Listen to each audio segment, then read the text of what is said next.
Mom, I got a weird text from Dad. My daughter approached me, a worried expression evident. My husband was out of town on business, and while he had said to reach out if anything came up, I was puzzled about why he'd message our daughter.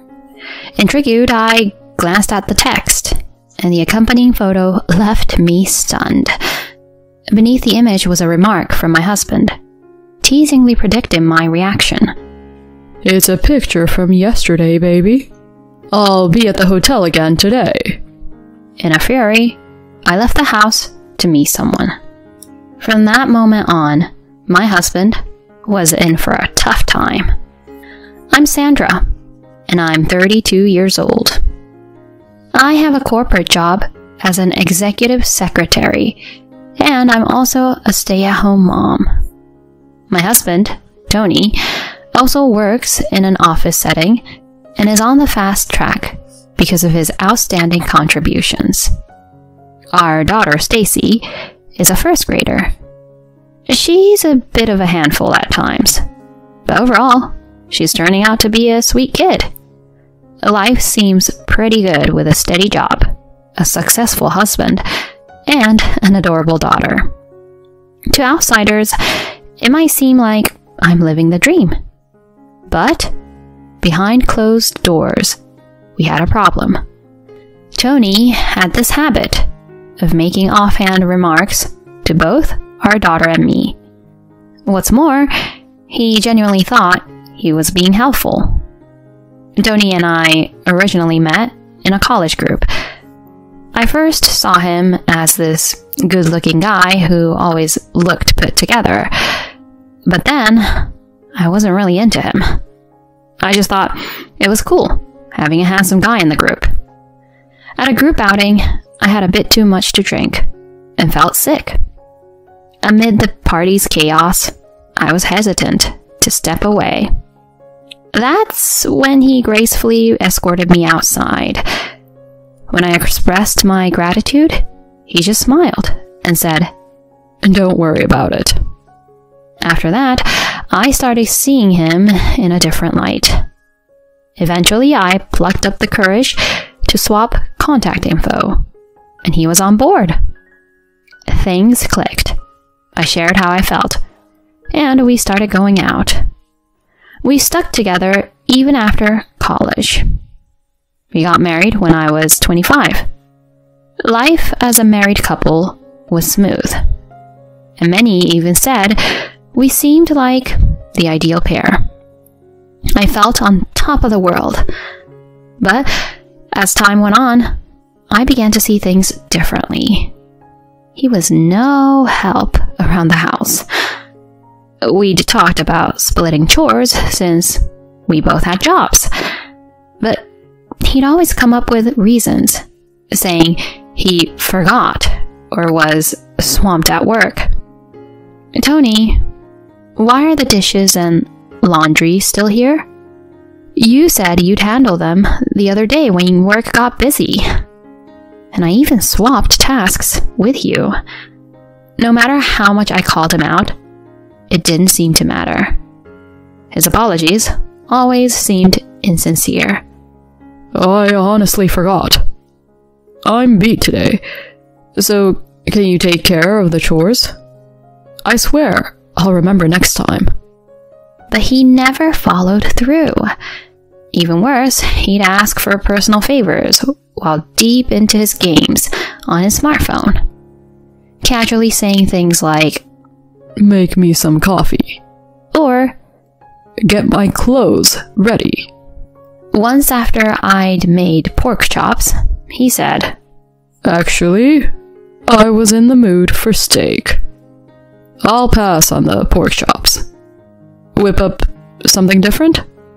I was so ticked off, I could have thrown something at him hard. Most of the time, I wound up doing all the household chores myself. I never thought he could be this thoughtless. In the midst of these trying times, we welcomed our daughter, Stacy. I held on to some hope. Perhaps, with a kid, he'd grow up a bit and step up. But I was wrong. Childcare was left to me.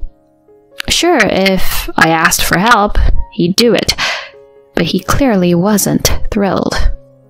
Once I overheard him say, "Well, you are her mom." It was as if he thought raising our child was solely my duty. Isn't raising a child a shared responsibility? Why doesn't he get that? Whenever I'd ask him to change diapers or give her a bottle, he'd do it, but begrudgingly. If she got even slightly fussy, he'd hand her right back, saying it was too much for him. When I needed him to watch her while I cooked, he'd just hang back, engrossed in his phone. At worst, he'd just let her zone out with an iPad. And that was it. When bedtime rolled around, or when I asked for a ride, he'd pass, saying he was wiped out. On nights when she was particularly fussy, he'd go to another room to avoid the noise. And weekends, while I balanced house chores and parenting, he'd sleep in, play on his phone, and just veg out on the couch, oblivious to our crying child. He left all the tough stuff to me, but wanted the fun parts. Like when she was about a year old and acting out, I had to lay down the law. Of course, she cried, but I believed it was for the best. Seeing this, Tony nonchalantly said, "Wasn't that a bit much? She's just a kid. Kids will be kids. I think you're going overboard. As her mom, shouldn't you be more understanding?" I can't even begin to describe how I felt then. I never wanted to be the bad guy with my daughter. Even though I had tough moments with her, it was all because I cared about her future. What could he possibly know? Always taking the path of least resistance and barely participating in parenting. Throughout Stacy's younger years, I held back from confronting him in front of her. But when she turned 4, his attitude shifted. He started dishing out unasked for advice on her upbringing. I found out it was due to a TV show where a famous person's dad was talking about his parenting choices. The father said, "I enrolled my child in many activities to develop her talents." Inspired by this, Tony suddenly wanted to emulate that dad. Honestly, it seemed ludicrous to me. Sure, that celebrity might have refined some skills through classes, but their success was mostly their own making. No matter how many lessons you push on a kid, it's pointless if they're not into it. I want Stacy to have a carefree childhood. But Tony, ignoring my opinion, enrolled her in a ton of classes: piano, swimming, and ballet. And he did this without even asking me. Naturally, our little girl was overwhelmed with all this stuff when she just wanted to have fun, leading to more meltdowns. While she did enjoy swimming, she wasn't into piano or ballet. So I let her stick with swimming and pulled her out of the other two. But when he griped, saying, "Why'd you pull her from piano and ballet? If she ever goes into entertainment, she'll need those skills. You're depriving her of possibilities. If you cared, you'd have kept her in those classes." His nerve was something else. I couldn't even begin to find words that described how irritated I was at him. Our daughter never expressed interest in entertainment or showbiz. Why push these lessons on her? Later, I told him straight. I took her out because she didn't want to continue. She's only 4. Playtime with friends is more important than endless lessons for her right now. Don't drag her into your fantasies. I'm thinking of her future too. Stop making me out to be the bad guy. She didn't sign up for this. If she doesn't want these classes, I'll pull her out. Count on it. He still looked pretty annoyed. Still, he went behind my back, enrolling her in gymnastics, French, and karate. But I pulled her out when she expressed disinterest.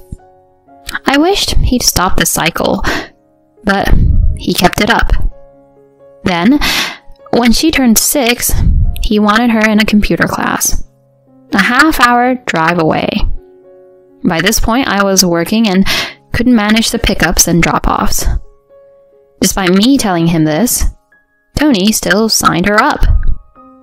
To make matters worse, he lied to my mom, telling her we both agreed on it, and asked her to do the driving. My mom, ever the sweetheart, said, "Kids should learn all they can. I've got this." Which made me feel even worse. But to my surprise, the computer class worked out, and Stacy liked it. Just when I thought we were on even ground, he said, "This is the digital age. Let's get Stacy a smartphone. She's getting the hang of the internet with her class." I was dead set against this. A smartphone for a first grader seemed way too early. I kept thinking about those online incidents involving young kids I'd heard about on the news. The idea of her getting caught up in something scary was too much. Still, over my objections, Tony took her to a store and got her a smartphone using our shared savings. He said he'd teach her how to use it, but whenever she had a question, he'd just brush her off with, "Ask your mom." This all culminated in a big blowout, me yelling, "I've had it." We only cooled down when Stacy started crying, but I was still seething. I even considered divorce, but thinking about our daughter kept me in check. A bit later, Tony was set to leave on a business trip for several days. He seemed oddly upbeat about it, which got me wondering. And then the next day, something totally unexpected happened. As I was prepping dinner, Stacy walked up, looking troubled. "Mom, can you come here for a sec? I got a text from Dad." "From Dad? What did he say?" "I don't really get it. There's a picture attached." Her face gave away her confusion. Why did she look so upset? It all made sense when I saw the image. My husband had sent a picture to our daughter, and it was definitely inappropriate. The photo was of a woman in just her underwear, wearing his jacket. I was dumbfounded. Under the photo was a message. "This was from yesterday, baby. I'll be at that hotel again today." He even mentioned the room number. Everything fell into place. He wasn't on a business trip. He was having a fling, and accidentally texted our daughter. I was livid. If my daughter hadn't been right there, I would have gone ballistic. I tried to calm her. "It's okay, sweetie. I've got this." But inside, I was plotting. That jerk is going to regret this big time. After leaving Stacy with my mom, I headed to that hotel with some backup. When I got to his room and rang the bell, an overly cheerful Tony, just in his boxers, opened the door. "Lisa, you're late." "Wait, what?" His face went pale when he saw me, and even more so when he spotted who was with me. "Tony, care to explain?" Ben?" I thought you took time off for your sick daughter? The person I brought was my dad. As it turns out, Tony worked for my dad's business. The condo we lived in, Dad's name was on it. I chose to work elsewhere to be independent from family ties, so I had no clue Tony was on leave. My dad and I stepped inside, and I laid out why we were there. Grasping the gravity of his mistake, he looked crushed. My dad grilled him, and he came clean. He had started using a dating app after we had some disagreements, and got wrapped up with a younger woman from there. The woman in the photo was named Lisa, 7 years his junior. I firmly told him we were done, and that I wanted out. My dad laid into him about what he could expect next. Freaking out, Tony pleaded. I'm sorry. I messed up. You're the only one for me, Sandra. I'll never stray again. Please, give me another chance. I was beyond disgusted. The cheating? I could almost move past that. I was almost grateful for him for giving me the reason for getting a divorce. But that photo sent to our kid? No way. Are you kidding me? You think I'll stay with someone who does something so sleazy? This isn't a good environment for our daughter. I don't want her around you. No, don't keep her from me. I swear I'll step up, even with chores. I want to be there for her. You can't even be a dad without messing up, and now you've gone and cheated? Save it. You're the lowest of the low. How could you send that disgusting picture to our daughter, for God's sake? Gear up for a divorce, and brace yourself for what you owe me. He was a mess, but I felt nothing.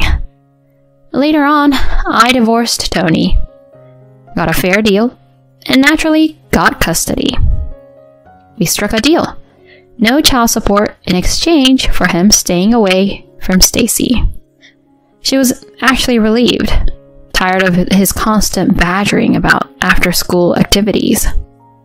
My dad, of course, let him go from the company. Word is, even his folks cut ties after learning about his affair. No one's heard from him since. Without the boost from being married to me, he couldn't get a job. But that's not my concern now.